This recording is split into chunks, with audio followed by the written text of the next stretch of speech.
بسم اللہ الرحمن الرحیم۔ السلام علیکم دوستو، بول جیو بول میں خوش آمدید۔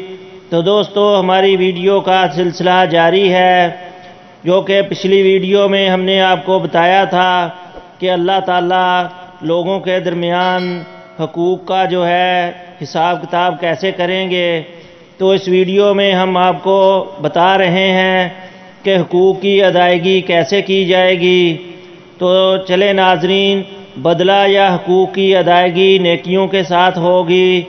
ظالم نے مظلوم پر جتنا ظلم کیا ہوگا، اس کے برابر اس کی نیکیاں لے کر مظلوم کو دی جائیں گی۔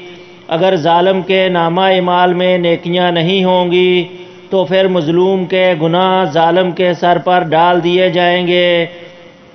حقوق لینے اور دینے کے بعد تمام انسانوں کے نامہ اعمال اپنی آخری شکل میں وزن ہونے کے لیے تیار ہو جائیں گے، اور تمام حجت کے لیے میزان قائم کیا جائے گا۔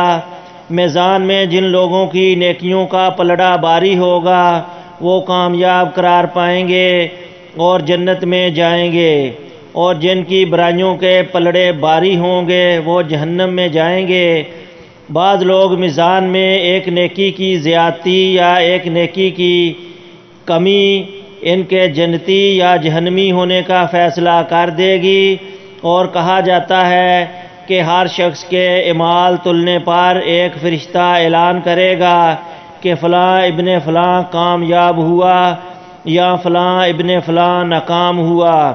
لوگوں کے نامہ اعمال کا وزن ان کے ایمان اور عقیدہ کے مطابق ہوگا۔ کفار، مشرکین، مرتدین اور منافقین کے ڈھیروں نیک اعمال کا وزن ذرہ برابر نہیں ہوگا، جبکہ ایک مومن آدمی کے نامہ اعمال میں 99 رجسٹرڈ گناہوں کے بھرے ہوئے ہوں گے۔ اللہ تعالیٰ کے سوالوں کے جواب میں وہ اپنے گناہوں کا اعتراف کرے گا۔ اللہ تعالیٰ فرمائیں گے اس کے اعمال میزان میں تولے جائیں۔ نیکیوں کے پلڑے میں ایک چھوٹا سا کاغذ رکھ دیا جائے گا جس پر کلمہ توحید لکھا ہوگا۔ وہی کلمہ توحید اس کے گناہوں سے بھرے 99 رجسٹروں پر باری ہو جائے گا اور جنت میں چلا جائے گا۔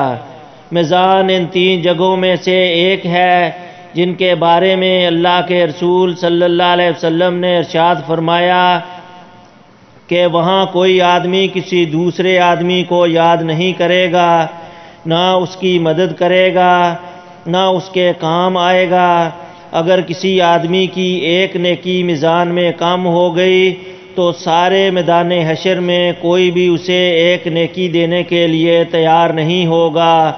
نہ باپ، نہ بیٹا، نہ بیٹی، نہ بیوی، نہ کوئی دوست، نہ کوئی یار، کوئی پیر و مرشد، بلکہ سب ایک دوسرے سے دور بھاگیں گے۔